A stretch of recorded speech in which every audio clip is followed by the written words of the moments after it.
కళ యొక్క భావాన్ని అతను చెప్పకముందు రాజుగారి దగ్గరికి తీసుకొని రాబడతాడు దానియేలు. తీసుకొని రాబడినప్పుడు రాజుగారు ఇలా అడుగుతారనమాట అతన్ని.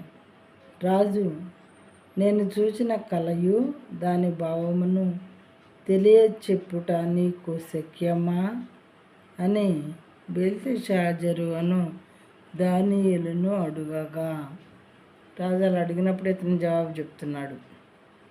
దానియేలు రాజు సముఖంలో ఇలాగ ప్రత్యుత్తరం ఇచ్చాను.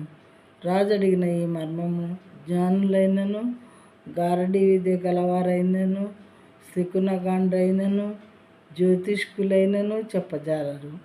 అయితే మర్మములను బయలుపరచగల దేవుడొకడు లోకంలో ఉన్నాడు. అంత్యదినముల యందు కలుగబోవు దానిని ఆయన రాజుకు నెబుకద్నెజరుకు తెలియచేసెను. అంటే కళ రూపంలో తెలియజేశారు అని చెప్పి అప్పుడు కళ దాని భావము చెప్పడం జరుగుతుందన్నమాట దానియేలు.